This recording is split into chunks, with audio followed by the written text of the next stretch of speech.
उन लोगों का जो बांग्लादेश से यहाँ जुड़े हुए हैं, म्यांमार से जुड़े हुए हैं, नेपाल से जुड़े हुए हैं, मलेशिया से जुड़े हुए हैं और थाईलैंड से जुड़े हुए हैं। ऐसे भी लोगों को मैं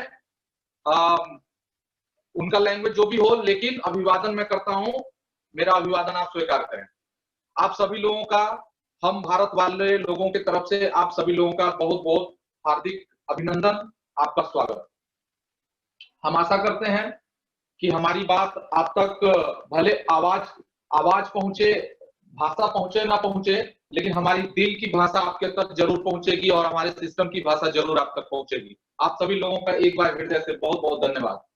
साथियों, सबसे पहले यहाँ जितने भी आईवीओ हैं वो हमारे पार्टनर हैं और मैं सारे पार्टनर्स को एक बार हेलो पार्टनर्स बोलता हूं। Hello partners, how are you? और उम्मीद है कि आप अच्छे होंगे, सुरक्षित होंगे, अपने घर में होंगे। मैं बहुत सारी बातें आपसे करना चाहता हूं। मेरे पास 2 घंटे हैं। आपको पता है कि ट्रेनिंग एक ऐसा सेशन होता है, ट्रेनिंग एक ऐसा सेशन होता है जिसमें मैं 8 घंटे 9 घंटे लगातार बोलता हूं और तब जाके एक पार्ट कवर कर पाता हूं मैं। तो आपने देखा होगा सूरत में मेरी ट्रेनिंग थी, लगातार 9 घंटे तक वो ट्रेनिंग चली और उसमें बहुत अच्छा हम लोगों ने, सभी लोगों ने मिलकर बहुत कुछ सीखा। हमने आपसे सीखा, आपने हमसे सीखा। तो मेरे जितने पार्टनर्स यहाँ मौजूद हैं, मैं सबसे पहले कुछ बेसिक चीजें उनको बता देना चाहता हूं, बेसिक, क्योंकि मुझे ये बताने की आपको बिल्कुल जरूरत नहीं कि आप इस बिजनेस में इस रात को इस जूम मीटिंग में क्यों आए हैं। जाहिर सी बात है कि आप इस बिजनेस को कर रहे हैं और आप इस बिजनेस को करते हुए अच्छा महसूस कर रहे हैं। अच्छा महसूस करते हुए आगे बढ़ने की, आगे कुछ और करने की आपकी तमन्ना है और उस तमन्ना को कैसे पूरा किया जाए, इस चीज को सीखने के लिए रात को 9 बजे जब दुनिया सो रही होती है तो आप इस चीज को सीखने के लिए हमारे बीच मौजूद हैं और आप हमारा सहयोग कर रहे हैं और मेरा सहयोग आप प्राप्त करने के लिए आए हुए हैं। आप सभी लोगों का दिल से अभिनंदन, दिल से अभिवादन। लेकिन अभिनंदन और अभिवादन से केवल काम नहीं चलेगा। आज मेरी कोशिश रहेगी कि आप लोगों को अच्छे से अच्छे तरीके से मैं कुछ बेसिक चीजें सिखा सकूं, बेसिक चीजें समझा सकूं, क्योंकि एक इंजीनियर या एक वैज्ञानिक किसी चीज को अगर बनाया हो तो उसके टेक्निकल चीजों को वही समझता है। जैसे अगर टोयोटा की गाड़ी है तो टोयोटा में कौन कौन, टोयोटा की कोई फॉर्च्यूनर है या मेरे पास मान लीजिए ऑडी है। अब ऑडी में इतने सारे फंक्शन हैं, वो फंक्शन कैसे काम करेगा, ये ऑडी का सर्विस सेंटर या उसको जिसने बनाया, उसको उसकी जिसने ट्रेनिंग ली है या जिसने उसको बनाया, वो उस चीज को बेहतर तरीके से लोगों को ट्रीट कर सकता है, बता सकता है। ठीक वैसे ही वीजीएफ क्लब का ये जो आप प्लान देख रहे हैं, जिससे आज लाखों रुपए महीने की आप इनकम ले रहे हैं, बहुत सारे लोग ले रहे हैं, बहुत सारे लोग लेने वाले हैं और इसकी संख्या बढ़ती ही जाएगी, इसको कोई रोकने वाला है नहीं। तो इस चीज में आप कैसे पारंगत हो जाए, कैसे आगे बढ़े, इस चीज के लिए मैं आप लोगों के बीच हाजिर हुआ हूं और मैं चाहता हूं, मैंने खुद कहा था कि मैं कुछ लोगों की मैं बातें, कुछ वीडियोस वगैरह देखने के बाद मैंने सोचा कि क्यों न इस बात के बारे में छोटी से छोटी जानकारी आपको दी जाए ताकि आप इस चीज को समझ सके। तो मेरे पास कुछ बेसिक चीजें हैं और मैं आपको एक चीज और बता देना चाहता हूं। आज मैं जो प्रेजेंटेशन या जो मैं आपको बातें बताने वाला हूं, उसका प्रेजेंटेशन मेरे लैपटॉप पे स्टार्ट है, मेरे लैपटॉप पे चल रहा है और ये जब प्रेजेंटेशन खत्म होगा तो मैं इस पीपीटी को, जो हमारा ये ट्रेनिंग पीपीटी है, इस पीपीटी को मैं आप लोगों के साथ शेयर कर दूंगा। आप सभी लोग अपने अपने अप्लायंस से इसको ले लेना और आप भी सेम इसी चीज को, जैसे मैं सिखा रहा हूं आपको, सेम इसी चीज को आप अपनी डाउनलाइन को सिखाना इसी प्रेजेंटेशन के माध्यम से और इसी को आप डुप्लीकेट नीचे करना है। ये चीज मैं आप लोगों के अप्लाइन के साथ शेयर कर दूंगा। तो मैं स्टार्ट करने जा रहा हूं। सबसे पहले मैं वेलकम करता हूं आज के बेसिक ट्रेनिंग में। ये क्या है? Basic training. बेसिक ट्रेनिंग में मैं कुछ बेसिक बातें आपको बता देना चाहता हूं।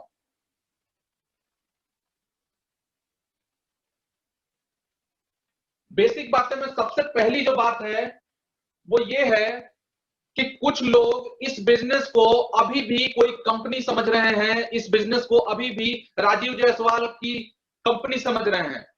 माफ कीजिएगा, मैं केवल लीगल तौर पर इस कंपनी का मालिक हूं, मैं इस कंपनी का डायरेक्टर वीजीएफ क्लब इंटरनेशनल का लीगल तौर पे मैं मालिक हूं, क्योंकि एक मालिक को फ्रंट पे रहना जरूरी होता है, क्योंकि गवर्नमेंट किसी बिना मालिक के किसी कंपनी को चलने ही नहीं देगी अपने भारत में या कहीं भी। तो एक मालिक को रहना, एक चेहरा, एक एक फेस सामने रहना जरूरी है, जो जिम्मेदारी ले कि हाँ गवर्नमेंट की नजर में कि हाँ ये कंपनी मैं चला रहा हूं और इसकी जो भी रिस्पॉन्सिबिलिटी है आपके गवर्नमेंट के अंदर, उसका रिस्पॉन्सिबिलिटी मैं लेता हूं। बस मैं एक चेहरा हूं, लेकिन असल मालिक मैं नहीं हूं। असल मालिक वो हैं जो इस अपने घर में बैठ के और ट्रेनिंग ले रहे हैं और इस बिजनेस को चला रहे हैं, वो मालिक हैं। और ये चीज बहुत सारे लोग इस बिजनेस में इसलिए फेल हो जाएंगे भविष्य में, इसलिए भविष्य में बहुत सारे लोग इस बिजनेस में फेल हो जाएंगे, क्योंकि वो अपने दिमाग को इस बात के लिए प्रिपेयर ही नहीं करेंगे, इस बात के लिए वो प्रिपेयर ही नहीं करेंगे कि इस वीजीएफ क्लब इंटरनेशनल के वो मालिक है। और मेरी बात को ध्यान से समझ लीजिए, और आज मैं चिल्ला चिल्ला के ये बात आपके बीच बता रहा हूं कि इस बिजनेस के आप ही मालिक हैं, इसका दूसरा कोई मालिक नहीं है। और एक चीज समझ लीजिए, इस बिजनेस के आप मालिक हैं तो इस बिजनेस को चलाने की जिम्मेदारी भी आप पर है, और आप ही अपने बिजनेस को चलाएंगे।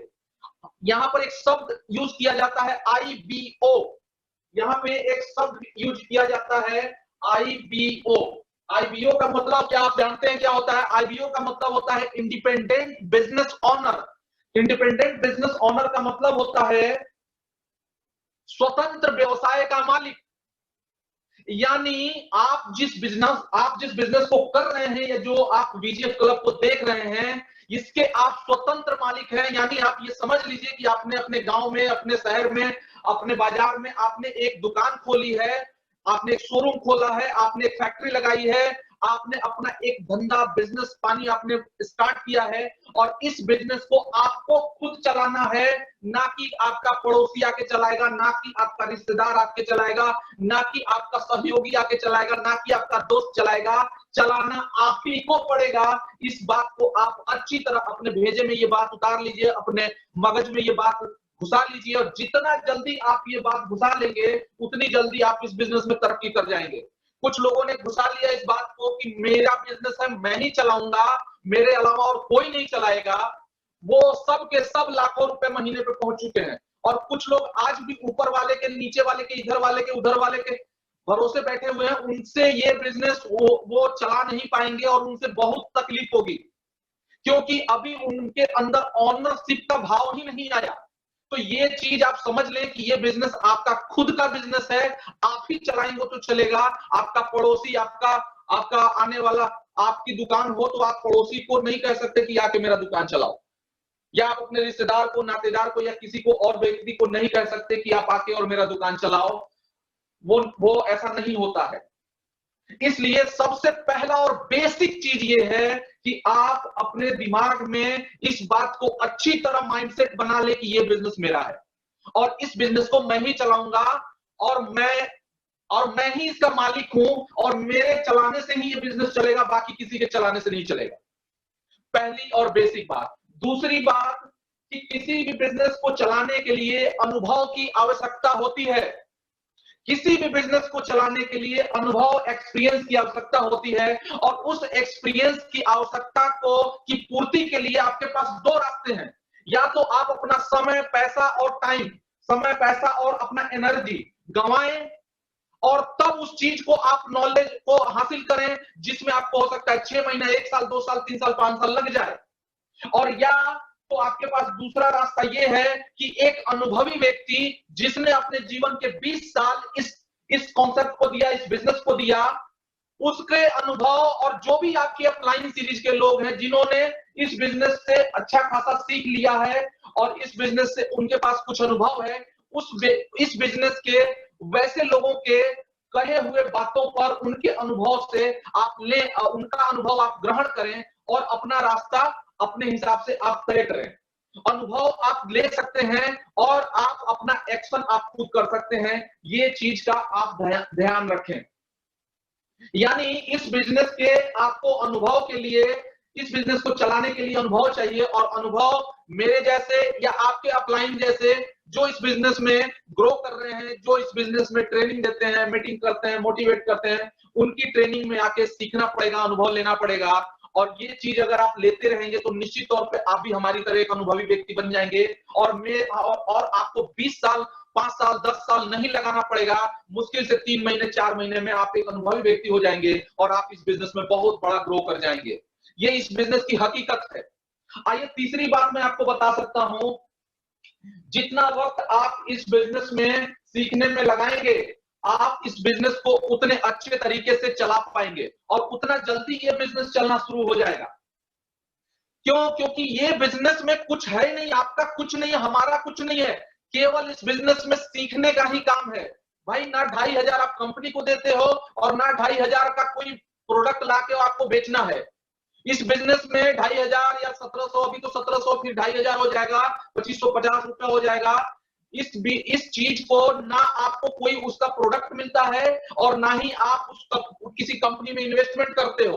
वो 2,500 रुपया आप आपस में डिस्ट्रीब्यूट करते हो और आप एक कॉन्सेप्ट में एंट्री कर जाते हो, और वो कॉन्सेप्ट ऐसा कॉन्सेप्ट है जो आपको आपके स्वतंत्र व्यवसाय का मालिक बना देता है। और इसमें अब बाकी कुछ है ही नहीं, तो इसमें एक ही काम है और एक ही आपका कर्तव्य है, एक ही आपका धर्म है, और वो है इस बिजनेस को सीखना और अपने टीम को सिखाना।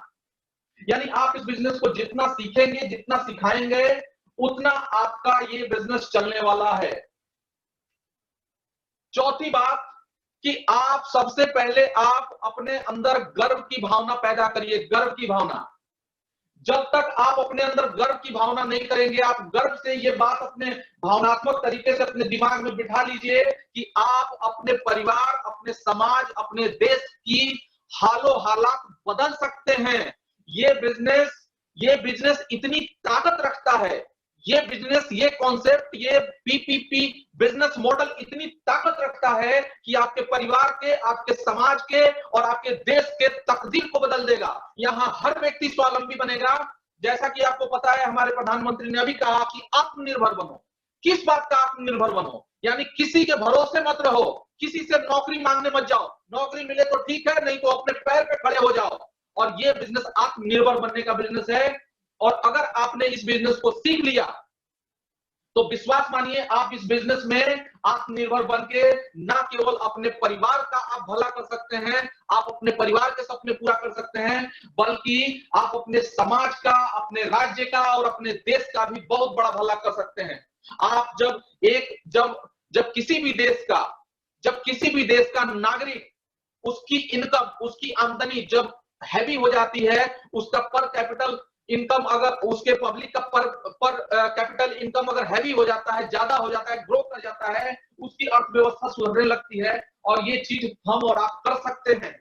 तो इसलिए इस बिजनेस पे और इस बिजनेस मॉडल पे आप गर्व करिए कि आपके बीच ये बिजनेस मॉडल आ गया, वक्त पर आपको मिल गया, और इस मॉडल को आप अपना के अपने परिवार, अपने देश और अपने समाज का भला कर सकते हैं। और सबसे लास्ट और पांचवी बात, जो बेसिक चीज मैं बता रहा हूं आपको, ये सब बेसिक चीजें हैं। सबसे जरूरी और सबसे बेसिक बात यह है कि अगर आपको इतना प्यारा सिस्टम मिल गया, अगर आपका कोई रोजगार हो गया, अगर आपकी कोई फैक्ट्री लग गई, अगर आपका कोई दुकान खुल गया, कोई शोरूम खुल गया, तो सबसे पहली प्राथमिकता आपको उसको देनी होगी, आपको प्रायोरिटी देनी होगी, और उसको सुरक्षित रखना भी आपका अहम कर्तव्य है। इस चीज की, इस बिजनेस की, इस कॉन्सेप्ट की, यानी आपके अपने स्वरोजगार की, आपको अपने बिजनेस की सिक्योरिटी का भी आप ही को ख्याल रखना होगा। इस पर अगर कोई पत्थर फेंकता है तो उस पत्थर से आपको इसका बचाव भी आप ही को करना होगा। और अगर कोई ऐसा व्यक्ति आके आपके दुकान को, आपके शोरूम को या आपके बिजनेस को डिस्टर्ब करने की कोशिश करता है, तो उसकी रोकथाम करना मेरा काम नहीं है। मैं अपने लेवल पे रोकथाम कर रहा हूं, लेकिन इसका रोकथाम करना आपके लेवल पर आपका काम है। आज कोरोना जैसी महामारी आई है, गवर्नमेंट अपना काम कर रही है, लेकिन हम भी तो अपना काम कर रहे हैं, घर में बंद होके और सोशल डिस्टेंसिंग करके हम भी तो अपना काम कर रहे हैं। हम क्या क्या कर रहे हैं? हम अपने आप को सुरक्षित रख रहे हैं, अपना कर्तव्य निभाते हुए। ठीक ऐसे ही इस बिजनेस को भी सुरक्षित रखना ये आपका कर्तव्य है, आपका धर्म है, और इस पर किसी तरह का कोई भी कीचड़ उछलता है, किसी भी तरह का कोई भी पत्थर फेंका जाता है, किसी भी तरह से इसको डिस्टर्ब करने की कोशिश की जाती है, तो वहां पर आपको बिल्कुल एक योद्धा की तरह खड़ा रहना है और इसके लिए आपको उसको जवाब देना होगा। ये चीज आपको ही करना होगा, हम सबको मिलकर करना होगा, सब अपनी अपनी जिम्मेदारी समझें। और मुझे इस बात की खासा खुशी है कि आप सब लोग, जितने भी लोग हमारी बात सुन रहे हैं, वो सब एक जिम्मेदार नागरिक है, जिम्मेदार हमारे आईबीओज हैं, जो कि सब दुनिया खा के सो रही है, और वो इस चीज को सीखने के लिए, अपने परिवार के सपने को पूरा करने के लिए और हमारे बीच आज मौजूद है।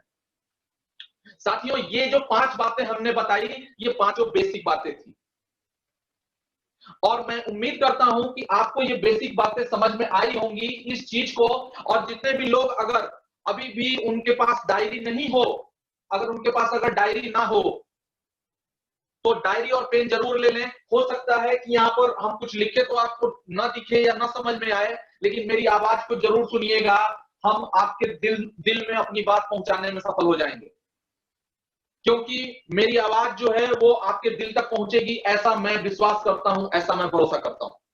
साथियों, आइए हम आगे बढ़ते हैं। सब एक और भी इंपॉर्टेंट बात मैं इस प्रोग्राम को शुरू करने से पहले बताता हूं कि अब आपको, और ना केवल आपको बल्कि इस पूरी दुनिया को, अपने काम करने के स्टाइल को चेंज करना ही होगा। अब जो है इस पूरी दुनिया को अपने काम करने का स्टाइल चेंज करना ही होगा, क्योंकि कोरोना वायरस ने आके और पूरी दुनिया को ये सिखा दिया, ये बता दिया कि तुम कुछ नहीं हो, और जो लाइफ स्टाइल तुम आज से पहले जी रहे थे, जिस तरीके को तुम यूज कर रहे थे, उससे आगे की सोचो, उससे आगे बढ़ो। और जो लोग अभी अपने कार्यक्रम को, जो लोग भी अभी अपने कार्यकलापों को, अब अभी अपने काम करने के स्टाइल को, अपने अपने रास्ते को, अपने काम करने के प्रोग्राम को अगर उन्होंने अभी भी चेंज नहीं किया, अभी भी अगर उन्होंने चेंज नहीं किया, तो आप विश्वास मानिए उनका डिस्ट्रॉय होना तय है। आपको पता है इस कोरोना वायरस ने, अभी मैं न्यूज में देख रहा था, अरे साहब 30 करोड़ लोगों का जॉब जाने वाला है। कितना? 30 करोड़। और क्यों मैं इंडिया की बात कर रहा हूं? और जो रिसेशन आने वाला है, जो अर्थव्यवस्था, जो हालात आने वाला है 2, 4, 6 महीने के बाद, आप विश्वास मानिए कोरोना वायरस से लोग कम मरेंगे और भूख से लोग ज्यादा मरेंगे। भूखे मर जाएंगे लोग। अगर हम लोगों ने अपने कार्य करने के वर्क स्टाइल को चेंज नहीं किया, तो निश्चित तौर पे आप ये मान लीजिए कि हमारी बर्बादी निश्चित है। निश्चित, जिसको कहते हैं बिल्कुल होना ही है, अगर हमने अपने आप को चेंज नहीं किया तो। ये फैक्ट है, आप उठा के देख लीजिए, आंकड़े उठा के देख लीजिए। मैं उन आंकड़ों पे बात नहीं करूंगा, बात लंबी हो जाएगी। मेरे को आप लोगों ने 1.5-2 घंटे का वक्त दिया है, जिसमें से 15 मिनट 16 मिनट निकल चुका है। साथियों, तो आप इस चीज के लिए तैयार हो जाइए कि आपको अपने वर्क के, काम करने के स्टाइल को चेंज करना होगा। और काम करने का स्टाइल कैसे चेंज करना होगा, आज हम उस मैटर पे बात करेंगे। क्योंकि काम करने का स्टाइल जब आप चेंज करेंगे, जब आप चेंज करेंगे, तो आपको कुछ नियम और कुछ शर्तों को पालन करना होगा। क्या आपको यह बात पता है कि आने वाले लगभग 1 साल तक, 2020 तो पूरा मान ही लीजिए, यानी आने वाले लगभग 9-10 महीने, 12 महीने, किसी भी व्यक्ति को सोशल गैदरिंग, यानी बहुत सारा समूह इकट्ठा करने की इजाजत नहीं मिलेगी। अभी नया रूल गृह मंत्रालय ने पास किया कि शादियों में 10-15 लोग से ज्यादा नहीं जाएंगे, मॉल नहीं खुलेगा, ये नहीं होगा, वो नहीं होगा। यानी कि अब जब सोचिए, मॉल और बाजार और ऑफिसेज जब बंद रहेंगे, तो कौन आपको मीटिंग करने की जो इजाजत दे देगा हजार लोगों की? तो साथियों, ये चीज समझ लीजिए कि आपका सोशल गैदरिंग पर पाबंदी लग चुकी है, और ये गवर्नमेंट ने लगा दी इसलिए कि हम जिंदा रह सकें, और बिल्कुल सही भी है। तो आप ये बात समझ लीजिए कि अब आपको मीटिंग करने की मीटिंग करने का इजाजत नहीं मिलेगा। और आप ये जानते हैं अच्छी तरह ये बात कि अगर आपको मीटिंग करने की इजाजत नहीं मिली तो network industry, direct selling, MLM या जो भी मार्केटिंग का जो भी काम है या माउथ पब्लिसिटी के जो भी कार्यक्रम हैं वो सब के सब धराशायी हो जाएंगे। और इसका असर आप लोगों को दिख रहा होगा। अभी प्रोडक्ट बेस्ड बड़ी बड़ी कंपनियां खत्म होने के कगार पे हैं। और ये चीज आप ध्यान से समझ लीजिए, मैं जो बता रहा हूं, 90 दिन ये ह्यूमन नेचर होता है। 90 दिन आपको 90 दिन चाहे आपकी बीवी कितनी भी सुंदर क्यों ना हो, सही में बता रहा हूं, मेरी बात का न ले, आपकी बीवी चाहे कितनी भी सुंदर क्यों ना हो, 90 दिन आपकी बीवी से दूर रख के और किसी एक कम सुंदर भी महिला के साथ आपको रख दिया जाए तो आपका अटैचमेंट बीवी से निकल के और उस महिला पे आ जाता है। ये ह्यूमन नेचर है। या मैंने तो ये एग्जांपल दिया, लेकिन ये हकीकत है कि अगर आप 90 दिन तक लगातार किसी चीज से दूर रहे तो वो चीज आपके सबकॉन्शियस माइंड से डिलीट हो जाता है, और जिस चीज के आप साथ रह रहे हैं वो चीज आपके दिमाग पर असर करने लगता है, हावी हो जाता है। और आज की स्थिति में बता रहा हूं आपको, स्थिति साहब ये है कि 90 दिन अगर कोई भी कंपनी के लोग अगर बाहर रहे और केवल न्यूज चैनल और ये सब देखते रहे तो उनके दिमाग पर एक बात 100% हावी हो जाएगी, निराशा हावी हो जाएगी। और ये जो निराशा है ये इंसान की सबसे बड़ी दुश्मन होती है, निराशा। आपको एक बात में एक स्टोरी है मुझे याद आ रही है, मैं चाहता हूं कि आपको सुनाऊं। एक बार स्वामी विवेकानंद से उनके किसी शिष्य ने पूछा कि गुरुदेव ये बताएं, स्वामी जी ये बताएं कि दुनिया में इंसान के साथ सबसे बुरा क्या हो सकता है, कब आता है? तो पता है स्वामी विवेकानंद जी ने क्या जवाब दिया? उन्होंने कहा कि इंसान के जीवन में सबसे बुरा वक्त, सबसे बुरा लम्हा वो होता है जब वो अपनी आशा को छोड़ देता है। यानी जिस दिन आप अपनी आशा को छोड़ देंगे, समझ लीजिए उस दिन आपकी मृत्यु हो गई। भले शारीरिक मृत्यु ना हुई लेकिन मानसिक मृत्यु आपकी हो चुकी है। और आज का डेट वही है, 90 दिन से लगातार कोरोना में ये मर गया, वो हो गया, ऐसा हो गया, वैसा हो गया, केवल नेगेटिव नेगेटिव नेगेटिव।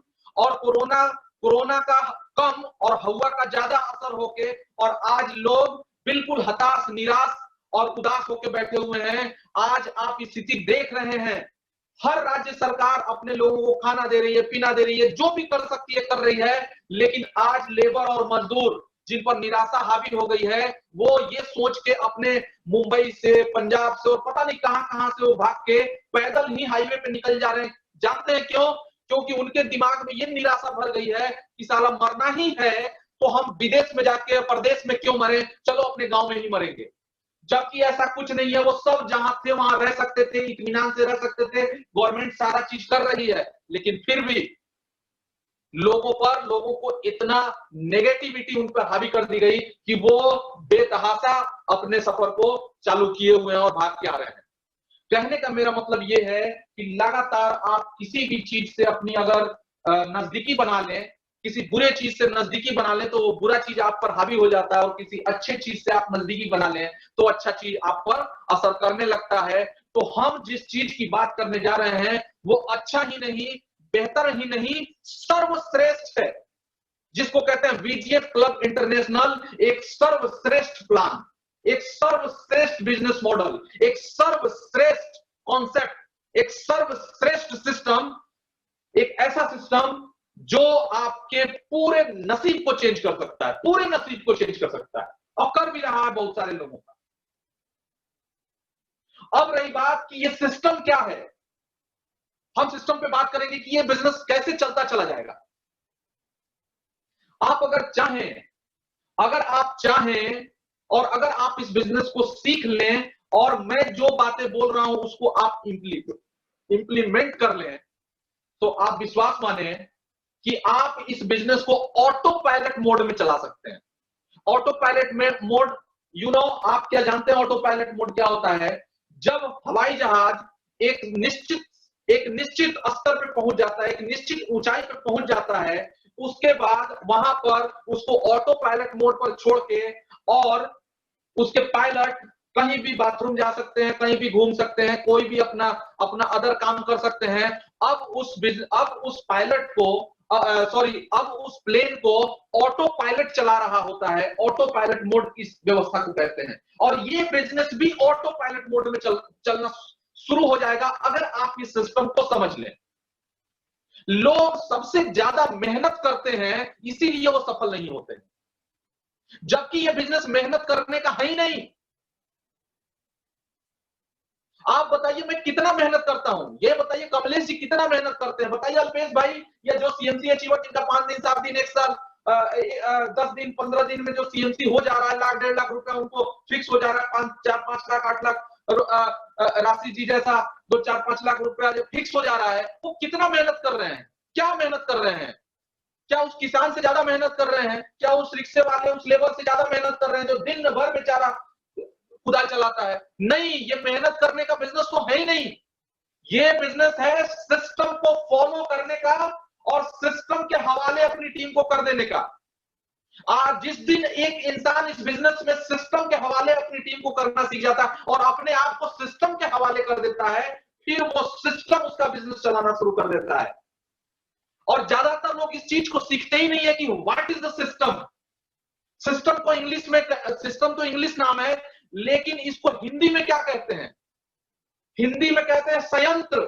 सिस्टम का मतलब होता है संयंत्र। एक ऐसा संयंत्र जिसके हवाले आप अपने आप को कर दीजिए, वो संयंत्र ही आपको यानी यंत्र ही आपको चलाना शुरू कर देगा। और वो सिस्टम क्या है, इस चीज को फॉलो करना होगा। और ये फॉलो अप, ये अब ये सिस्टम को कैसे फॉलो करना है, क्या करना है, ये चीज को सीखना होगा। कुछ चीजें जो इसमें बेसिक चीजें हैं उस पर हम लोग बात कर रहे हैं। आज हम लेवल 2 और लेवल 3 की ट्रेनिंग नहीं कर रहे हैं, हम बेसिक चीजों पर बात कर रहे हैं। और ये चीज जो हमारे आईबीओज आते हैं, जो हमारे लोग आते हैं, जो हमें सुनने आते हैं, या जो नया नया व्यक्ति आता है, उस व्यक्ति को सिखाना बहुत आवश्यक है। उस व्यक्ति को सिखाना ये चीज कि भाई तुम ज्यादा मेहनत मत करो, सिस्टम से काम करो, अपने आप ये बिजनेस चलेगा। और देखिएगा आज के बाद अगर आपने, मैं आज जो बताने वाला हूं, इस चीज को अगर आपने इंप्लीमेंट किया, अगर आपने उस चीज का प्रयोग करना शुरू कर दिया, तो आप कल से अपना बिजनेस देख लीजिएगा। आपने एक चीज देखा है, मैं आपको एक छोटा सा एग्जांपल देता हूं। आपने देखा होगा कि पर डे हमारा सीएमसी, जो हमारा बिजनेस है, सीएमसी का बिजनेस, वो लगभग 1.5 लाख के आसपास ही बढ़ रहा है, 1,50,000।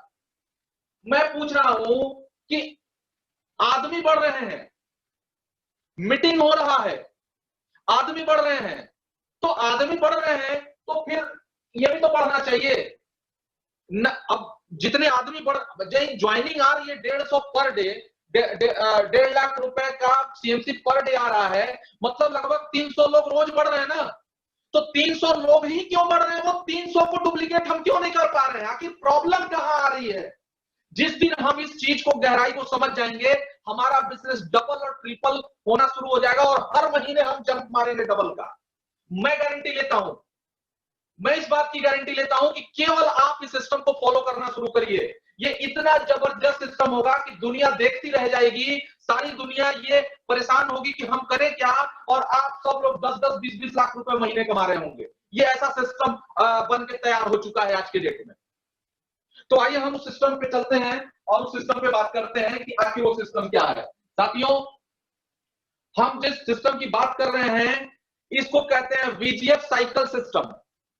इसको कहते हैं, मैं ये पीपीटी आप लोगों को शेयर कर दूंगा, आप भी अपनी टीम को यही सेम बात बताइएगा जो मैं आपको बता रहा हूं। और जो जो मैं सिखाऊंगा, ये स्किल डेवलपमेंट की भी आज बात होगी कि किसको क्या करना है, कैसे बोलना है, क्या करना है। ये सब बेसिक चीजें हैं, बेसिक नॉलेज है। इस चीज को आप ध्यान रखिएगा।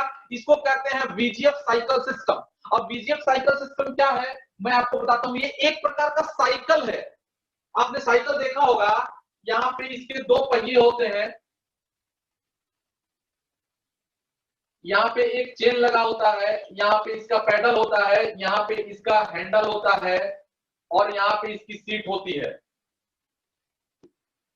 ये होता है साइकिल। और ये जो साइकिल है, ये साइकिल आखिर चलता कैसे है?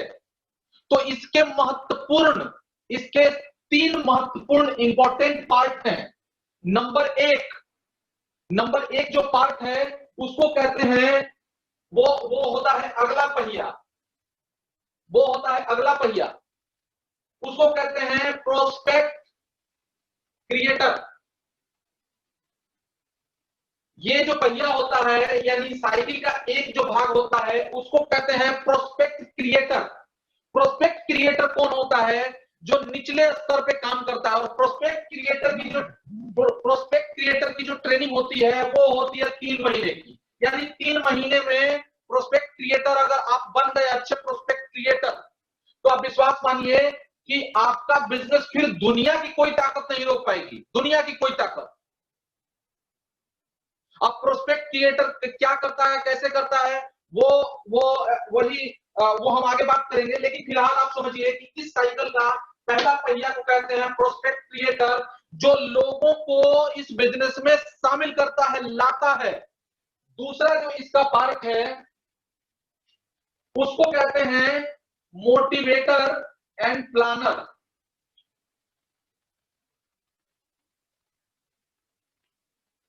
अब ये क्या करता है, आप देखिए सिस्टम कैसे चल रहा होता है। प्रोस्पेक्ट क्रिएटर, ये जो साइकिल सिस्टम है, ये बीजीएफ साइकिल सिस्टम, इसमें प्रोस्पेक्ट क्रिएटर जो है वो अपना प्रोस्पेक्ट तैयार करता है। यानी वो लोगों को अप्रोच करता है और लोगों को अप्रोच करके और लेके वो सिस्टम के हवाले करता है। अब सिस्टम का जो दूसरा पहिया होता है वो होता है मोटिवेटर एंड प्लानर, जो उस प्रोस्पेक्ट को मोटिवेट करता है, उसको प्लान दिखाता है और उसको इंप्रेस करता है, उसको प्रेरणा देता है। यानी एक व्यक्ति इस सिस्टम में एक व्यक्ति को लेके आता है, दूसरा उसको मोटिवेट करता है, उसको प्लान दिखाता है, उसको प्लान समझाता है, और तीसरा जो होता है वो होता है जिसको कहते हैं नेटवर्क ऑपरेटर, जो यहां सीट पे बैठा होता है। अब ये सबका एक समय सीमा है। 3 महीने तक ट्रेनिंग होती है प्रोस्पेक्ट क्रिएटर की, 6 महीने में वो प्लानर, और ये 3 महीने का ये जो बंदा होता है ये बार बार इस चीज को देख के और ये सीख जाता है, और इसको सीखने में लगभग 6 महीने लग सकते हैं, और वो बन जाता है मोटिवेटर और प्लानर। और इन दोनों को एक बंदा गाइड कर रहा होता है, जो होता है जिसको कहते हैं नेटवर्क ऑपरेटर। यानी अपने नेटवर्क को, यानी अपना जो जाल है, अपना जो नेटवर्क है, उस नेटवर्क को ऑपरेट कर रहा होता है नेटवर्क। और यही साइकिल घूमता है। तो हर व्यक्ति यानी इस बिजनेस में जो भी यहां पहुंचता है, इस साइकिल के सीट पे जो पहुंचता है, उसके पास तीनों चीज का ज्ञान होता है। वो पहला ज्ञान होता है जो वो प्रोस्पेक्ट क्रिएटर भी होता है, यानी वो उसने सीख लिया है प्रोस्पेक्ट क्रिएटिंग कैसे करते हैं, क्रिएशन कैसे करते हैं। उसके बाद वो मोटिवेटर और प्लानर भी होता है, और एक सफल नेटवर्क ऑपरेटर भी होता है। यानी एक ऐसा टीम लीडर होता है, एक ऐसा नेटवर्क ऑपरेटर होता है जिसको नेटवर्क का, और चूंकि नेटवर्क लोगों का है तो लोगों को उसके सारे कोऑर्डिनेट रूल्स पता होते हैं। तो चलिए अभी ये तो थोड़ा आगे की बात है, इसको हम लोग आगे की ट्रेनिंग में करेंगे कि what is the coordinate rules. यानी एक नेटवर्क क्रिएटर के पास कोऑर्डिनेट रूल्स जो होते हैं, जो नेटवर्क इंडस्ट्री को चलाते हैं, नेटवर्क को चलाते हैं, उसके रूल क्या क्या है, वो रूल को ये फॉलो करता है और ये यहाँ पहुंच जाता है। लेकिन फिलहाल अभी हम लोग इसमें और इसमें घूम रहे हैं। अभी हम इसमें और इसमें घूम रहे हैं, और इसमें क्या क्या कैसे ये चीज बनते हैं उस मैटर पे आज हम लोग बात करेंगे। क्योंकि ये चीज हर नेटवर्क में होता है, लेकिन अब चूंकि परिस्थितियां बदल गई कोरोना वायरस की वजह से, इसलिए हमें काम करने का थोड़ा ढर्रा बदलना पड़ेगा। पहले भी एक व्यक्ति, आपने देखा होगा जब भी कोई सेमिनार होता है तो हम नए लोगों को लेके जाते हैं, यानी हम प्रोस्पेक्ट क्रिएट करते हैं। प्रोस्पेक्ट क्रिएट कैसे किया जाता है इस पे हम आज डिटेल से बात करेंगे। मोटिवेट और प्लान कैसे किया जाता है, मोटिवेशन और प्लानिंग कैसे किया जाता है, इस पर भी हम डिटेल से बात करेंगे, और उसके बाद हम आगे की बात करेंगे।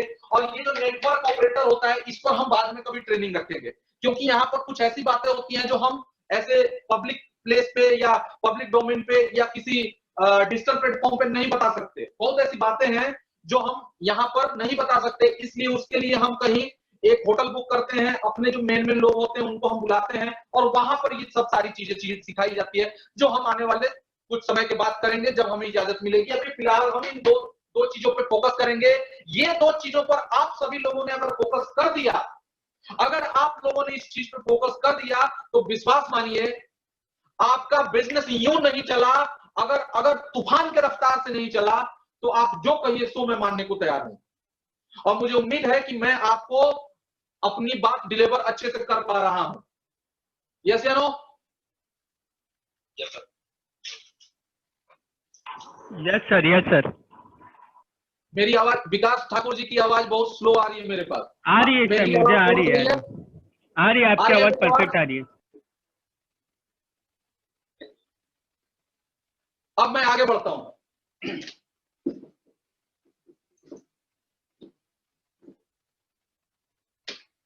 आप जितने भी लोग मुझे देख रहे हैं वो बिल्कुल चिंता ना करें, क्योंकि मैं ये पूरा पीपीटी आपके साथ शेयर करने वाला हूं। जब मैं ये पीपीटी आपके साथ शेयर कर दूंगा तो निश्चित तौर पे आप सब लोग अपने अपनी टीम को इसी पीपीटी के थ्रू आप इस चीज को जो मैं आज सिखा रहा हूं आपको, ये ध्यान से सीख लीजिए, कुछ लिख लीजिए, कुछ मेन पॉइंट आप लिख लीजिए और आप अपनी टीम को इस चीज को सिखा सकते हैं बहुत अच्छे ढंग से इसी पीपीटी के थ्रू। तो आइए हम आज बात करते हैं प्रोस्पेक्ट क्रिएटर्स के, यानी आईबीओ जो हमारे होते हैं, इंडिपेंडेंट बिजनेस ओनर, उनके 7 बेसिक्स पे हम बात करेंगे, 7 बेसिक्स ऑफ आईबीओ। लेकिन इस पर बात करने से पहले मुझे एक स्टोरी याद आ रही है। ये स्टोरी को आप सुनिए, ध्यान से सुनिएगा, बहुत मोटिवेशनल स्टोरी है। एक जंगल था, उस जंगल में एक गुफा था, उस गुफे के दरवाजे पे, उस गुफे के बिल्कुल फ्रंट पे एक खरगोश, रैबिट, एक खरगोश बैठा हुआ था और लैपटॉप लिया हुआ था और लैपटॉप लेके उस पर खुटर पुटर उस पर कर रहा था, लैपटॉप पे खटर पटर वो कर रहा था। सामने से एक सियार गुजरा, जिसको एक भेड़िया गुजरा। भेड़िया ने इसको देखा, खरगोश को, खरगोश से पूछा कि ये खरगोश, देख नहीं हो तुम्हारे सामने भेड़िया खड़ा है और तुम यहां बैठ के और लैपटॉप पे क्या खटर पटर कर रहे हो? तो पता है खरगोश ने क्या कहा? खरगोश ने कहा बायोग्राफी लिख रहा हूं। तो सियार ने पूछा, उसे भेड़िए ने पूछा कि अच्छा बायोग्राफी, किसकी बायोग्राफी लिख रहे हो, क्या लिख रहे हो इस बायोग्राफी में? तो उसने कहा कि मैं एक खरगोश की बायोग्राफी लिख रहा हूं, मैं अपनी बायोग्राफी लिख रहा हूं कि एक खरगोश ने एक भेड़िए को कैसे मार के और खा गया। अब भेड़िए ने सोचा कि साला ये पागल हो गया है क्या? ऐसा भी कहीं होता है क्या कि एक खरगोश भेड़िए को मार के खा जाए? उसने कहा तुम पागल हो गए हो क्या? उसने कहा नहीं, इसमें पागलपन की कोई बात नहीं, मैं लिख ही रहा हूं इसी पर बायोग्राफी कि एक भेड़िए को एक खरगोश ने मार के कैसे खा गया।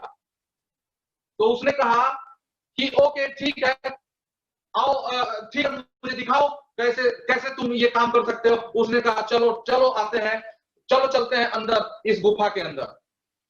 जैसे ही खरगोश उस गुफा के अंदर उस भेड़िए को लेके गया, भेड़िया जैसे ही गुफा के मेन खो में पहुंचा, जैसे ही मेन प्रांगण में पहुंचा, वहां पर एक बहुत ही मोटा ताजा और बहुत ही खूंखार शेर बैठा हुआ था, जो एक ही झपट्टे में मार के और उस भेड़िए को खा गया।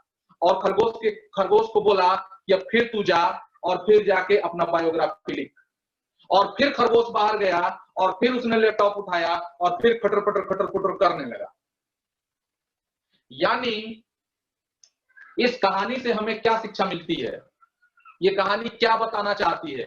बताना ये चाहती है कि आप क्या कर रहे हैं, कैसे कर रहे हैं, ये महत्वपूर्ण नहीं है। महत्वपूर्ण ये है कि आप जो काम कर रहे हैं वो किसके गाइडलाइन में कर रहे हैं। अगर आपका गाइडलाइनर सही है, अगर आपका आगे वाला इंसान जिसकी गाइड में आप चल के कोई काम को कर रहे हैं, अगर वो सही है, अगर वो मजबूत है, अगर वो प्लानर है, अगर वो मोटिवेटर है, अगर वो अच्छा है, अगर उसको काम करने का ढंग, उसको प्लान करने का ढंग पता है, तो आप कभी, चाहे आप कितने भी कमजोर हो, आप किसी से हार नहीं सकते। और आज आप इस वीजीएफ क्लब इंटरनेशनल को, जिसके सानिध्य में रह के आप सीख रहे हैं, वो विश्वास मानिए उसने अपना जीवन 20 साल इस बिजनेस में दिया है। और 20 साल बिजनेस में देने के बाद इस बिजनेस में आपको बाहर के बहुत सारे मोटिवेटर और बहुत सारे लोग मिलेंगे जो किताबें पढ़ के और मोटिवेटर बन गए, किताबें पढ़ के और अपने आप को कहते हैं नेटवर्क का किंग बन गए, लेकिन उनमें से किसी ने नेटवर्क नहीं बनाया। और जिसने भी नेटवर्क बनाया वो सब किसी न किसी कंपनी के टॉप पे हैं और सब अपने बारे में सोच रहे हैं। लेकिन मैं भी इसी फील्ड का इंसान हूं और मैं अपने बारे में सोचने से ज्यादा उन लोगों के बारे में सोचता हूं, आपके बारे में सोचता हूं जो इस बिजनेस में अपना भविष्य देखते हैं। और मेरा भी कर्तव्य है कि हम आपको कुछ अच्छी चीज सिखाएं। आप चाहे कमजोर भी क्यों ना हो, आप चाहे कमजोर भी क्यों ना हो, आप इस बिजनेस से एक प्रतिभावान व्यक्ति बन जाए, ये मेरी तमन्ना है, ये मेरी दिली ख्वाहिश है। और आप उस बात की कल्पना कर सकते हैं, आप उस वक्त का कल्पना कर सकते हैं जब हमारे पास बहुत सारे एजुकेटेड लोग होंगे और वीजीएफ क्लब एक बहुत ही पॉपुलर और बहुत ही एजुकेटेड और बहुत ही प्रतिभावान लोगों का एक बहुत बड़ा ग्रुप होगा, एक साम्राज्य होगा। आप उस वक्त की कल्पना कर सकते हैं। तो आइए हम आईबीओ के 7 बेसिक्स पे बात करते हैं। ये चीज आपको करना ही होगा, ये चीज आपको सीखना ही होगा। नंबर 1, आपको करना क्या है? आपको केवल और केवल जूम मीटिंग को फोकस करना है। आपको जूम मीटिंग को फोकस करना है, चाहे कोई भी व्यक्ति क्यों ना हो, चाहे किसी की भी मीटिंग क्यों ना हो, चाहे किसी भी सीएमसी अचीवर की मीटिंग क्यों ना हो, आपको जूम मीटिंग को फोकस करना है। और फोकस करने में जो सबसे पहला काम आपको करना है वो करना है, आपको मेक ए लिस्ट। आपको एक लिस्ट बनानी होगी प्रतिदिन। प्रतिदिन आपको लिस्ट बनानी होगी। और लिस्ट कैसे बनती है मैं आपको बताता हूं। लिस्ट कैसे बनती है मैं आपको बताता हूं। लिस्ट 2 तरीके से बनते हैं, 3 तरीके के लिस्ट होते हैं। एक होता है जो आपका रिलेशन सर्कल बोलते हैं उसको, एक होता है लिस्ट में उसको बोलते हैं रिलेशन लिस्ट, रिलेशन। दूसरा होता है फ्रेंडशिप और तीसरा होता है स्ट्रेंजर। यानी एक वैसे लोग जो आपके रिश्तेदार हैं, दूसरे ऐसे लोग जो आपके दोस्त हैं, और तीसरे ऐसे लोग जो आपके ना रिश्तेदार हैं ना दोस्त हैं, वो अपरिचित हैं। और जितने भी लोग सफल नेटवर्कर, किसी भी दुनिया के किसी भी सफल नेटवर्कर को, सफल लीडर को उठा के देख लो, वो सबसे ज्यादा काम स्ट्रेंजर पे करते हैं।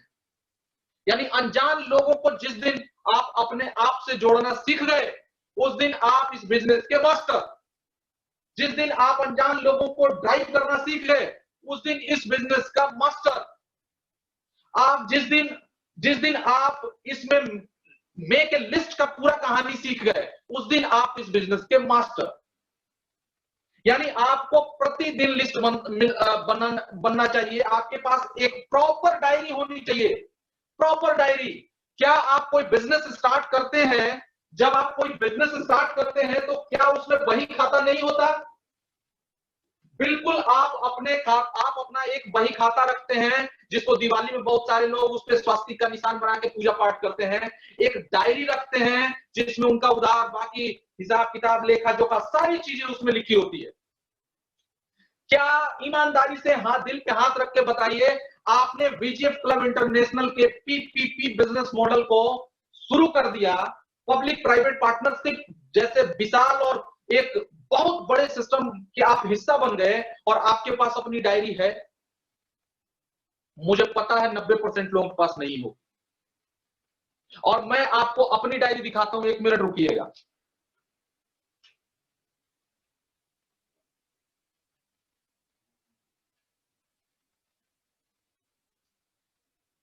ये देखिए, ये मेरी डायरी है।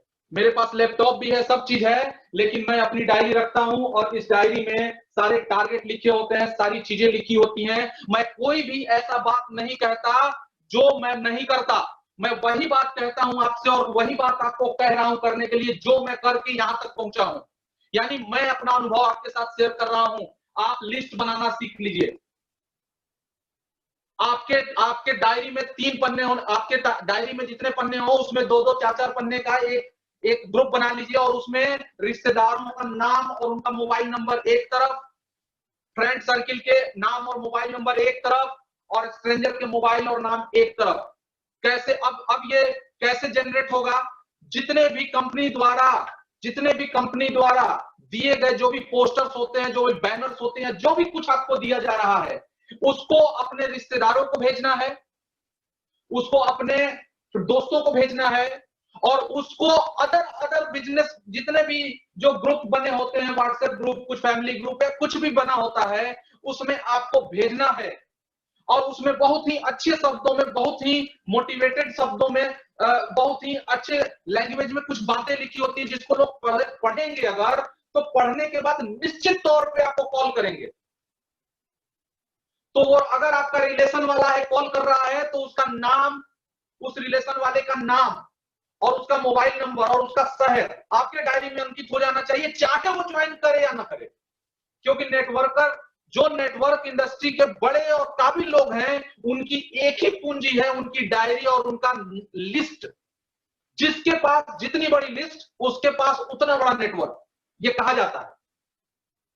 क्योंकि लिस्ट ही आपका रॉ मटेरियल है। फैक्ट्री चाहे कितनी भी अच्छी क्यों ना हो, इस डायलॉग को याद कर लीजिए हमेशा के लिए। फैक्ट्री चाहे शुगर फैक्ट्री चाहे कितनी भी अच्छी क्यों ना हो, जब तक शुगर फैक्ट्री में गन्ना नहीं जाएगा, जब तक उसमें शुगर केन नहीं जाएगा, जब तक उसमें ईख नहीं जाएगा, तब तक उसमें शुगर चीनी बनेगा ही नहीं, चाहे फैक्ट्री कितनी भी प्रोडक्शन देने वाली फैक्ट्री क्यों ना हो। तो आपका जो रॉ मटेरियल है, जो कच्चा है, जो फैक्ट्री का माल, जो कच्चा माल है, वो आपका लिस्ट है। लिस्ट को बनाना सीख लीजिए।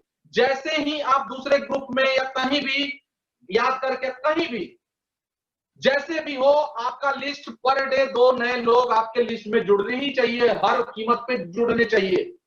अगर ये जोड़ना आप सीख गए और जोड़ रहे हैं अगर आप, तो निश्चित तौर पे आपका बिजनेस बहुत हाई स्पीड में चलने वाला है। अब आगे आइए, जब आपकी लिस्ट तैयार हो जाती है, स्ट्रेंजर की या किसी, ये तीन कैटेगरी की लिस्ट तैयार हो जाती है, आपके रिलेशन, आपका फ्रेंडशिप और आपका स्ट्रेंजर, ये लिस्ट तैयार हो जाती है। फिर इस लिस्ट को आपको कांटेक्ट करना होता है। इसको कांटेक्ट करने का तरीका भी होता है। जैसे मैं आपको बता रहा हूं, उस तरीके को आजमाइए, उस तरीके से आप कांटेक्ट करिए।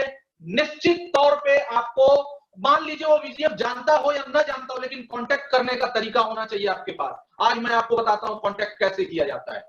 सबसे पहले आप किसी भी व्यक्ति को फोन करें, तो फोन करते ही उसको सीधा आप अपनी राम कहानी ना सुनाएं और उसको कतई ना कहें कि अरे मैं तो जुड़ गया हूं, तुम भी जुड़ जाओ और जल्दी आ जाओ, करोड़पति बन जाओगे। ये सब अगर आप इस तरह के अनर्गल बातें उसको कहते हैं, तो निश्चित तौर पे वो जुड़ने से पहले वो भाग के खड़ा हो जाएगा।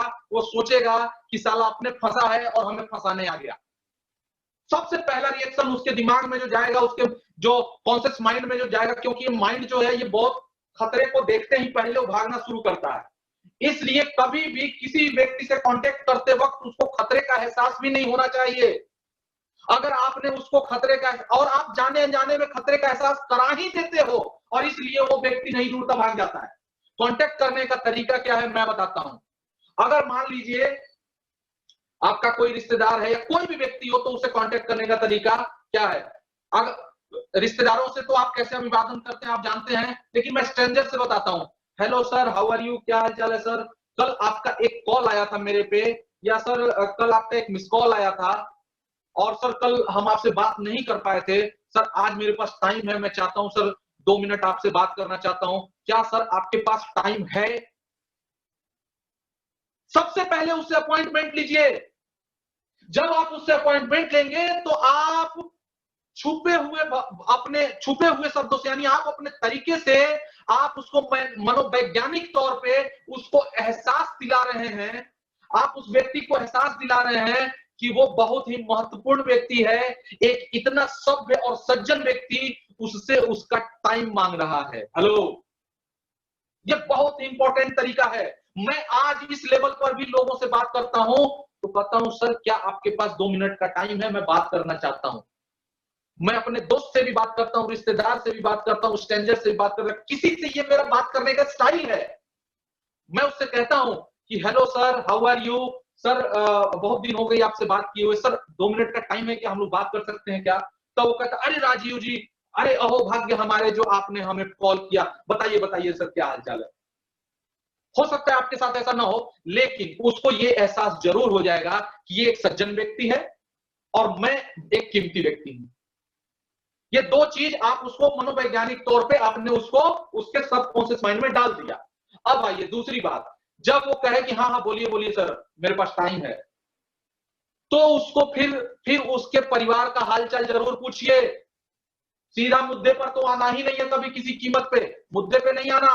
पहले पहले उसके परिवार का हालचाल पूछिए, उसको लगना चाहिए कि ये हमारा अपना अपनत्व है, इसके साथ एक अपनापन का ख्याल आना चाहिए उसके साथ। अगर उसको अपनापन का ख्याल आएगा, थोड़ा सा उससे ऐसी बात करनी है आपको जिससे उसको एहसास हो कि ये मेरा अपनापन का इस व्यक्ति में मुझे भाव नजर आ रहा है, ये मुझसे कुछ अच्छी बात। और वो अगर अब बात करने का हर व्यक्ति का अलग अलग स्टाइल होता है, आपको भांपना होगा कि ये कैसी बात सुनना पसंद करता है। ये सारा ये टेक्निक है, ये टेक्निक है मानव के दिमाग से खेलने का, ये टेक्निक है मानव को अपने बस में करने का। जो व्यक्ति इस टेक्निक को सीख गया वो लीडर, और जो नहीं सीखा वो गीदड़। ये हकीकत है। कुछ लोग फोन लगाएंगे और कहेंगे अबे बड़े बहुत बढ़िया, मैंने एक ज्वाइन कर लिया है और साला मैं करोड़पति बनने वाला हूं, तू भी आजा और दोनों मिलकर करोड़पति बनते हैं। वो कहेगा यहाँ लॉकडाउन चल रहा है और ये करोड़पति बनने के लिए ये हमेशा फर्जी बातें बोलता रहता है। ऐसा बिल्कुल नहीं करने का, प्यार से बात करिए। और उसको आप अपने जो अभी का माहौल चल रहा है, ये दुनिया के लिए समस्या होगी, ये दुनिया के लिए समस्या होगी, आपके लिए ये समाधान है। इस बात को आप अपने सबकॉन्शियस माइंड में बिठा लीजिए। यहाँ ये दुनिया के लिए ये लॉकडाउन, दुनिया के लिए ये कोरोना, दुनिया के लिए ये परिस्थिति नुकसान होगी, नुकसान का कारण होगी, लेकिन आपके लिए ये फायदे का कारण हो सकता है। कैसे बात करना है? सर लॉकडाउन में आपके यहाँ क्या स्थिति है, आपका बिजनेस और व्यापार का क्या स्थिति है? सीधा उससे पूछिए और कॉन्फिडेंस के साथ पूछिए, सर लॉकडाउन में आपके शहर का क्या हाल है और आपके व्यवसाय का क्या हाल है, आप क्या करते थे, या आप अगर जानते हो नौकरी या व्यवसाय जो भी करता है तो सर क्या हाल है ये बताइए। तो निश्चित तौर पे आज के वक्त में वो निश्चित तौर पे कहेगा कि बहुत बुरा है, बहुत ज्यादा बुरा है, मैं आत्महत्या करने के कगार पे हूं, कुछ नहीं है। यानी वो अपना पूरा दुखड़ा आपके सामने अपना दिल खोल के रख देगा, और उसी वक्त सही वक्त पे सही चोट, सही वक्त पे सही चोट, वहीं पर आपको चोट करना है। और अगर आपने सही वक्त पे सही चोट कर दिया तो उसको कहते हैं इनविटेशन, इनवाइटिंग, इनवाइट करना। मैं आपको एक स्टोरी सुनाता हूं। एक किसान था, उसके खेत में पंपिंग सेट लगा हुआ था। वो एक दिन क्या हुआ कि वो गया अपना किसान पानी पटाने के लिए पंपिंग सेट स्टार्ट करने, तो वो जो जनरेटर था उसका पंपिंग सेट था, वो उसने हैंडल मारे, स्टार्ट नहीं हुआ। आसपास के सारे मैकेनिक को बुलाया, सारे मैकेनिक हार गए, थक गए, वो स्टार्ट नहीं हुआ। फिर दूर किसी ने कहा कि एक दूर एक रहता है एक मैकेनिक, उसको बुला के लाओ, कहीं वो ठीक कर दे। उसके पास उसने अपने लड़के को भेजा, वो मैकेनिक वहां से आया और उसने ऐसे कान लगाया, ऐसे ऐसे पंपिंग सेट था, उसके ऐसे ऐसे कान लगाया, ऐसे ऐसे उसको सहलाया, पंपिंग सेट को छुआ और एक छोटी सी इतनी सी हथौड़ी निकाली और उससे एक जगह पर ऐसे ऐसे करके और उस पर मारा टन। और जब टन मारकर जैसे ही हैंडल उसका घुमाया, जैसे ही हैंडल उसने मारा, उसका पंपिंग सेट हो गया स्टार्ट। जब उसका पंपिंग सेट स्टार्ट हो गया, जब वो पानी देने लगा, फिर इसने कहा अब निकालो 5,000 रुपए। इसने कहा यार ये हथौड़ी मारने का 5,000, क्या मजाक है ये? जो मालिक था, जो पंपिंग सेट का जो किसान था, वो कहा कि 5,000 रुपए मांग रहे हो यार, एक हथौड़ी मारने का, एक हथौड़ी मारने का तुम 5,000 मांग रहे हो, क्या मजाक है? उसने कहा जी नहीं साहब, हम हथौड़ी मारने का नहीं मांग रहे हैं, हम हथौड़ी हमने मारा इसके लिए हम 5,000 नहीं मांग रहे हैं, हमने उस हथौड़ी को कहां मारा इसलिए हम 5,000 मांग रहे हैं। यानी सही वक्त पे सही जगह पे आपका एक चोट आपके इंजन को और आपके तकदीर को बदल सकता है। साथियों, दिनेश जी मेरी आवाज आ रही है? दिनेश जी मेरी आवाज आ रही है? यस सर, आपकी आवाज आ रही है मुझे। नहीं, यहाँ कुछ मैसेज टाइप का मुझे दिख रहा है। Okay okay. तो सही वक्त पे किया गया चोट, अगर उसने ये बात कहा कि बहुत बुरा हाल है, तो उसको तुरंत ये बात कह के इनवाइट कर दीजिए। यहीं पे इनविटेशन आपको देना है। कहिए कि सर मैं भी बहुत बुरी स्थिति में था, लेकिन भगवान की मर्जी से, देखिए सर ये बात फैक्ट है कि भगवान जिंदगी में सारे दरवाजे एक साथ बंद नहीं करता। अगर भगवान सारे दरवाजे बंद करता है और बहुत सारे दरवाजे बंद करता है, तो उससे अच्छा कोई ना कोई एक दरवाजा खोल देता है। और आज मैं बड़ा सौभाग्यशाली हूं सर कि आपसे बात करने का मौका मिल रहा है, और मैं अपने दरवाजे के बारे में बता रहा हूं कि मैंने एक दरवाजा मेरे लिए तो खुल गया, और आप चाहें सर तो आपके लिए भी हो सकता है। बताइए सर, ऐसे बिजनेस, ऐसे व्यापार, ऐसी नौकरी से क्या फायदा कि हम 25 साल 30 साल वहां पर समय दिए, और आज हम 25 दिन और 30 दिन बैठ के और उस नौकरी, उस जॉब, उस बिजनेस से नहीं खा सकते। सर ऐसे क्या फायदा। चलिए सर, अब तो ये जो होगा ये तो पूरी दुनिया के लिए है, लेकिन रुकना हमारा काम नहीं। आइए सर, मैं इनवाइट करता हूं, आइए हम लोगों ने एक भारत में एक नया बिजनेस मॉडल स्टार्ट हुआ है, पीपीपी बिजनेस मॉडल, जो पहले गवर्नमेंट करती थी और अब जो है वो बहुत सारी कंपनियां मिलकर उसको कर रही हैं। उसी में एक कंपनी है विजय क्लब इंटरनेशनल, उसने एक PPP business model, public private partnership business model एक लॉन्च किया है। मैं चाहता हूं सर कि आप आए, ध्यान दीजिएगा मैं क्या बोल रहा हूं। मैं चाहता हूं सर आप आए और हमें राय दें। आप हमें ये अनुभव, अपना अनुभव मेरे साथ जरूर शेयर करें, इसको समझ के कि सर इसको करना चाहिए तो आगे कैसे करना चाहिए, क्या करना चाहिए। चूंकि एक आप अनुभवी व्यक्ति हैं, आपके पास एक अनुभव है, इसलिए मैं चाहता हूं सर आप मुझे जरूर राय दें। आए हमारी मीटिंग में आके एक बार सर, ये थोड़ा मीटिंग में तो जाना नहीं है सर, आप घर ही पे रह रहे हैं, मेरी 5 बजे से मीटिंग है या इतने बजे से मीटिंग है, वहां आइए, उस चीज को समझ लीजिए और फिर सर हम लोग डिस्कस करेंगे और आप मुझे राय दीजिएगा कि इस बिजनेस को मैं करूं या ना करूं। ये है सबसे अच्छा तरीका। पता है क्यों? क्योंकि इस भारत के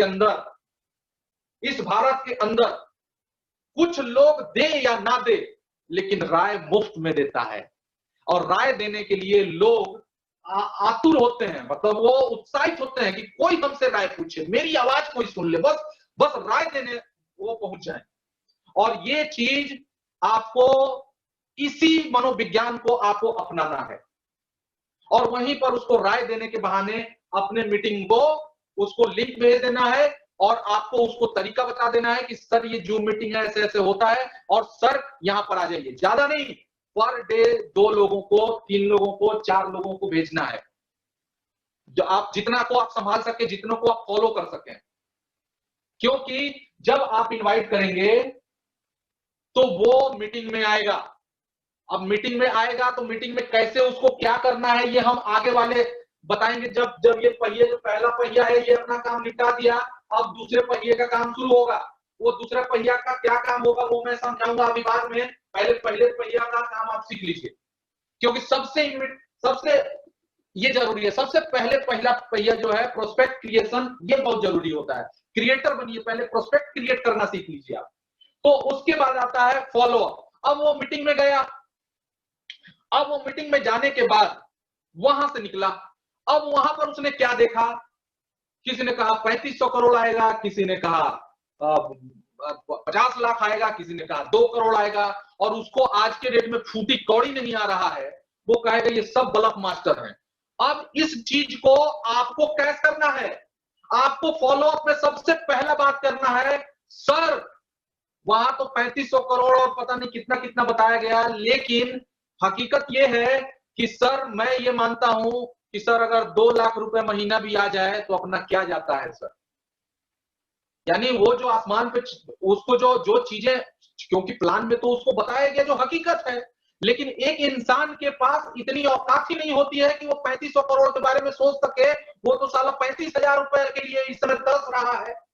और आप उसको 3500 करोड़ बता रहे हो, तो वो उसके दिमाग से भेजे से बाहर की बात हो जाएगी। अब वो 2 बातें सोचेगा। अब वहीं पर उसको टैकल करना है कि सर फॉलो अप कैसे किया जाता है, मैं बताता हूं। जब अगर वो आपने सबसे पहले मीटिंग में आपको जाने से महत्वपूर्ण है आपका प्रोस्पेक्ट घुसे, प्रोस्पेक्ट को घुसाना सीखिए, और जैसे देख लीजिए, उसको सर्च करके देखिए घुसा है कि नहीं घुसा, और निगरानी भी मारते रहिए कितना देर रहा। ये सारी चीजें आपको करनी पड़ेगी कि क्योंकि वही एक रॉ मटेरियल है आपका। अगर फैक्ट्री के पास गन्ना पहुंच जाए और फिर फैक्ट्री में से गन्ना भाग जाए तो फिर चीनी कहां बनेगा? वो तो भाग गया, इसलिए भागने में नहीं देना है। अगर भाग गया तो क्यों भागा, उससे वो फॉलो अप में उसको पूछना है। इसीलिए 100, 200, 500 लोगों को इनवाइट नहीं करना है। इनवाइट कितने लोग करना है? जितने को आप फॉलो अप कर सकें। यानी आप पर डे 3-4 लोगों को ही इसमें लेके नए 3 से 4 लोग, 4 से 5 लोग आप नए लेके जाइए और इनको फॉलो अप करना है और इनको बताना है कि सर अब इसको अपने लेवल पर लेके आना है कि सर मैं भी परेशान था और आज हमने इसको शुरुआत करी और मेरा तो सर मुझे तो बड़ा मजा आ रहा है। सर आइए, मेरे साथ और भी कुछ लोग हैं, सब जना मिलके करते हैं, इतने सारे लोग कर रहे हैं। अब जितनी भी अच्छाई है वो चीज उसको बतानी है और उससे डिस्कस, उससे कोशिश करना है कि वो अब कुछ पूछे और उसको फॉलो अप, ये सारी चीजें फॉलो अप है। अब उसको क्या करना है? अच्छा सर ये बताइए, मेरे को वो बात समझ में नहीं आई, वो जो बोला कि वो जो हमारा जो लीडर था उसने एक बात बताई, सर वो चीज मेरे को समझ में नहीं आई। क्या? वो जो, भले आपको सब समझ में आया, आप रट्टा मार के गए हो, लेकिन उसको बोलना है कि सर वो चीज हमको समझ में नहीं आई कि उसने बोला कि सर वो क्लब में 700 बोला था और 700 के बाद सर कितना बोला, ये चीज मुझे समझ में नहीं आया। क्या आपने उस पर गौर किया क्या? सर जो उसने बताया कि आपको लीडरशिप इनकम मिलेगी, उसने क्या कहा, 2 ही पे मिलेगी या 3 पे मिलेगी? सर ये चीज मेरे को थोड़ा कंफ्यूजन है, थोड़ा क्लियर करिए। यानी you are involve your prospect in your business. आप मेंटल तौर पे उस व्यक्ति को अपने बिजनेस में इन्वॉल्व करना शुरू कर दिए। अब वो आपको बता रहा है तो ठीक है, नहीं बता रहा है तो उसके मेंटल लेवल का पता चल जाएगा कि इसने कितने ध्यान से सुना, क्या किया, और यहीं से आपका असेसमेंट उस बंदे पे स्टार्ट होना चाहिए। और इसी तरीके से अब अलग अलग व्यक्ति, उसका अलग अलग असेसमेंट और अलग अलग तरीका होगा, उस चीज को आपको परखना होगा। अगर आपने परख लिया, अगर वो कह दिया कि नहीं, उसने बोल रहा बताया था 3, अच्छा सर 3 बताया था, अरे सर तो ये तो बहुत बहुत आसान काम है सर। आप ऐसा करिए, फटाफट सर आप अपना मोबाइल नंबर निकाल के, और सर ऐसे ऐसे होता है, इसको तुरंत करिए सर, इसमें अब लेट नहीं करने का, क्योंकि सर मेरे पास और भी बहुत सारे लोग हैं और मैं चाहता हूं आप शुरुआत करें और मैं आपकी मदद करूं। फटाफट फटाफट फटाफट सर आप कर ही लीजिए, बस तुरंत करिए इसको। और सर देखिए, इसमें कुछ जाता नहीं है, आता नहीं है, ये वो दुनिया कहानी, उसको फॉलो अप करके, उसको हो सकता है 1 दिन 2 दिन लगे, उसको कन्वर्ट करने में जितना भी दिन लगे, और कोशिश करिए कि 24 घंटे के अंदर उसको कन्वर्ट करके आप ले आए, फॉलो अप कर लें। फॉलो अप करके और उसके बाद फिर उसको ज्वाइनर्स, यानी अब उसको आप ज्वाइन करा दीजिए।